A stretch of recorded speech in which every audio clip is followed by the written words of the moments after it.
qui traverse les sociétés contemporaines. C'est quelque chose que l'on a intérêt à situer et à étudier dans des textes qui datent déjà, parce qu'on a l'ensemble des données et des références, mais qui en même temps touchent à la pensée contemporaine, dans la mesure où elle n'a pas réfléchi d'une façon très précise, sauf par éclair ou fragmentairement, à ce que pouvait être, dans le sens de Fourier, une nouvelle organisation des relations sexuelles, ou comme il préfère le dire, parce que isoler le sexuel, c'est déjà une sorte de prise de parti qui peut-être n'est pas très justifiée. Le nouveau système des amours, parce que le nouveau système des amours est quelque chose qui peut-être est plus englobant, qui présente plus le caractère de la relation sexuelle dans sa complexité. Bon, on pourrait s'adresser alors peut-être à la salle pour savoir s'il y a des questions à poser sur ces problèmes qui ont été exposés aujourd'hui d'une façon un peu décousue, mais enfin qui, dans ce domaine très complexe, consiste à indiquer des lignes de réflexion.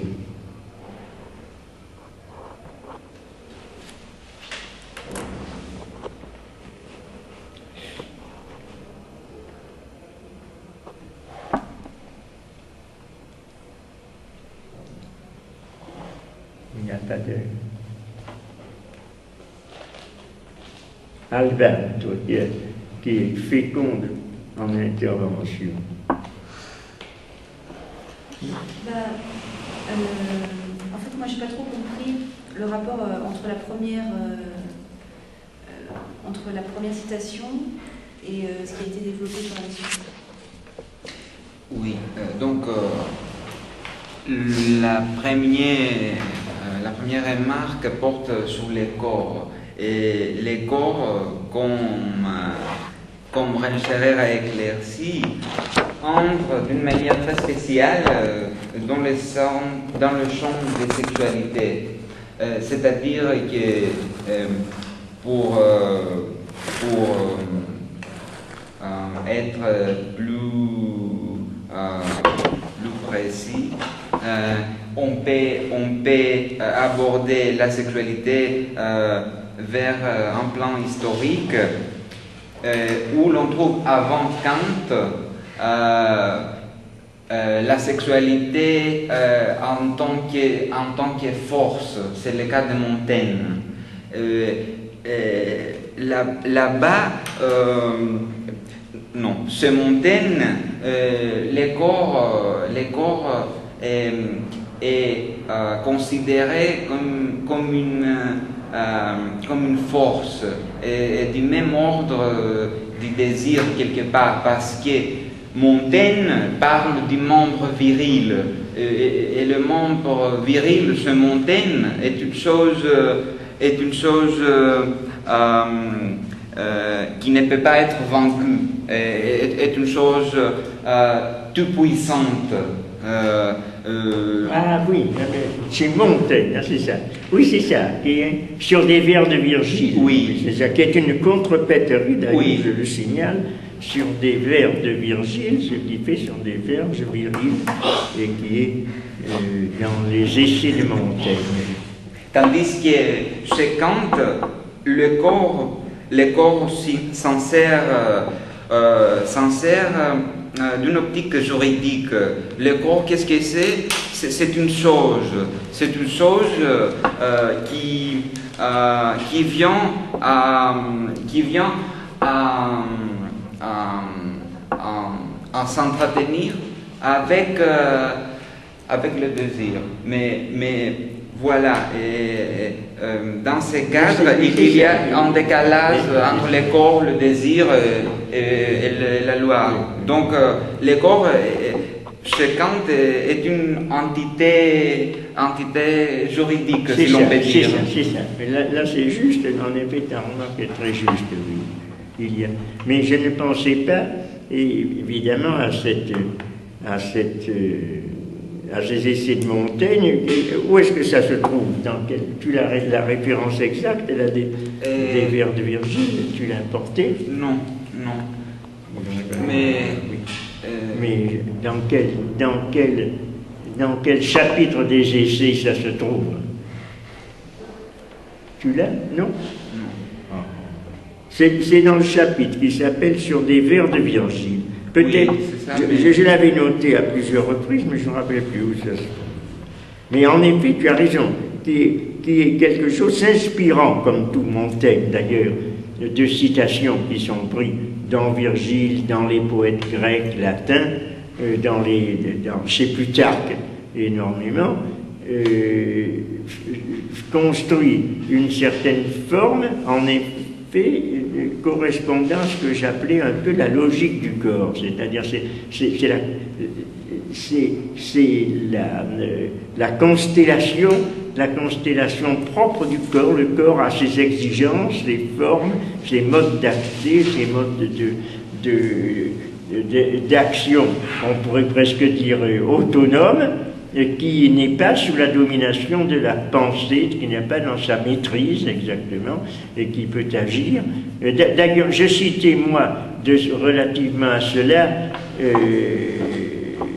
Saint Augustin, dans la Cité de Dieu, également, qui montre comment le corps, surtout d'un point de vue sexuel, a une certaine forme d'indépendance. C'est très extrêmement curieux, d'ailleurs, quand Saint Augustin passe en revue les domaines dans lesquels l'esprit peut s'appliquer au corps, un petit peu partout, y compris, dit-il, ce qui est extrêmement comique d'ailleurs, y compris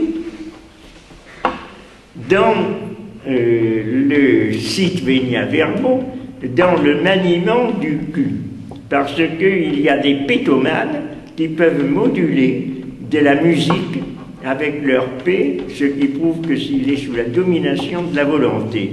Tandis que les érections du membre, il le dit très précisément, les érections du membre viril sont imprévisibles.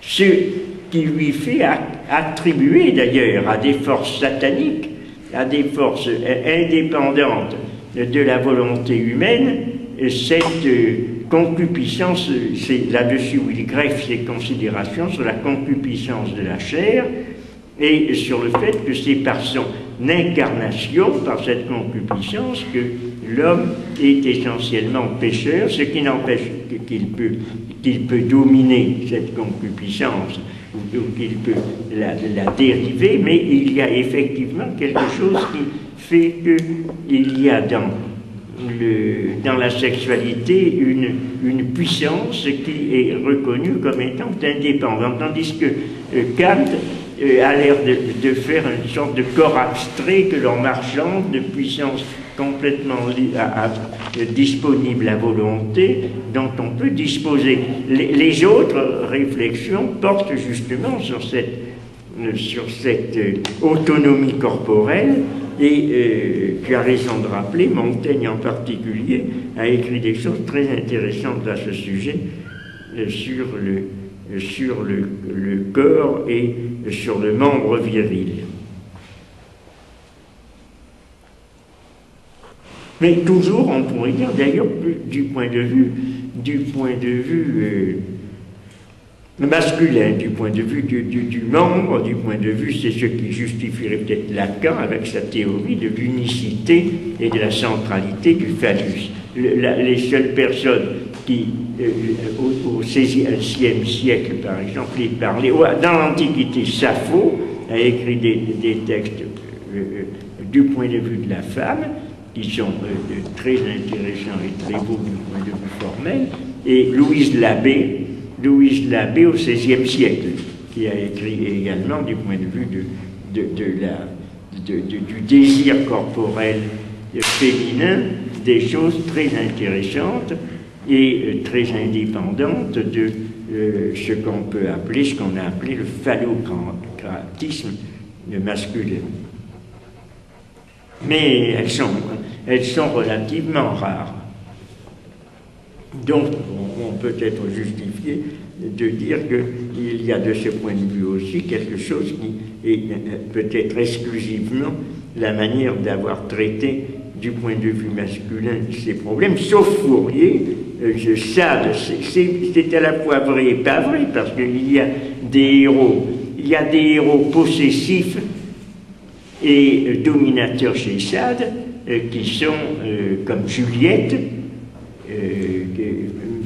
des femmes. Donc la femme n'est pas du tout, ce n'est pas une domination chez Sade de l'homme sur la femme, ce n'est pas du phallocratisme, puisque les désirs, l'impérialisme des désirs est tout à fait séparé du phallocratisme. C'est quelque chose qu'il faudrait aussi ajouter, bien que d'une façon générale, ce soit les femmes qui soient victimes, comme Justine, comme la marquise de Ganges, dans les romans de Sade. Ce sont effectivement généralement des femmes qui sont des victimes, mais ce n'est pas universellement du phallocratisme.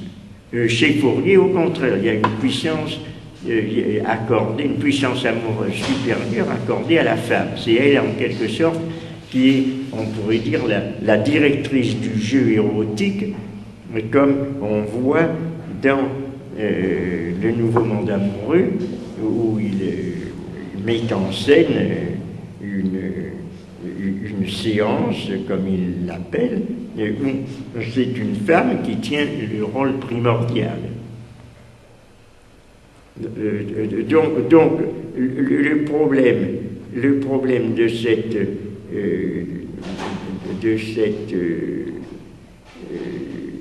résurgence ou autonomie de la puissance corporelle ou de la puissance sexuelle n'est pas nécessairement, n'est pas orienté uniquement, bien que majoritairement, vers le phallocratisme ou vers la domination uniquement du sexe mâle.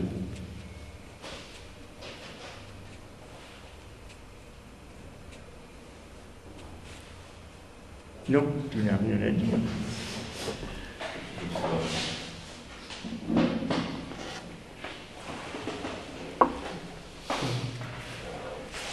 Bon, eh bien, il est 5h30.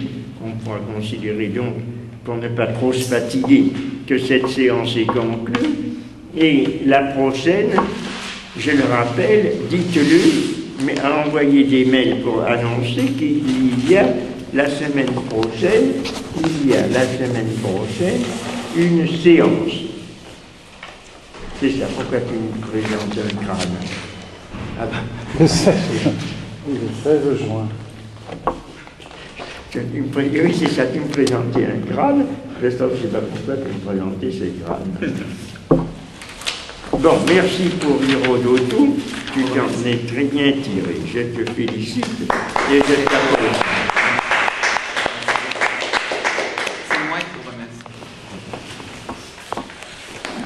Isoler le sexuel, c'est déjà une sorte de prise de parti qui peut-être n'est pas très justifiée. Le nouveau système des amours, parce que le nouveau système des amours est quelque chose qui peut-être est plus englobant, qui présente plus le caractère de la relation sexuelle dans sa complexité.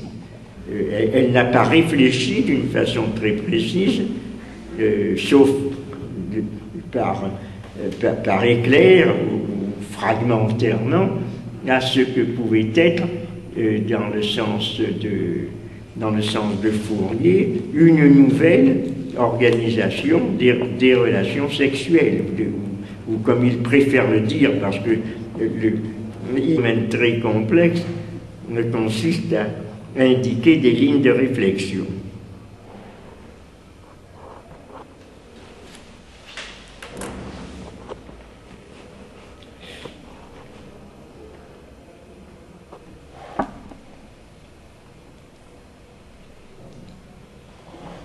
Il n'y a pas de...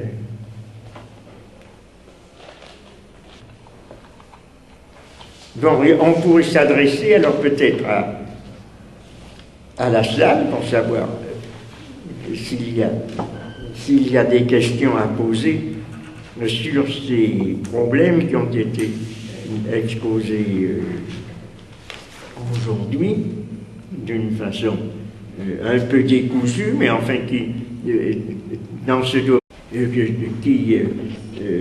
traverse les sociétés contemporaines. C'est quelque chose que l'on a intérêt à situer et à étudier dans des textes qui datent déjà, parce qu'on a l'ensemble des données et des références, mais qui en même temps touchent à la pensée contemporaine, dans la mesure où elle a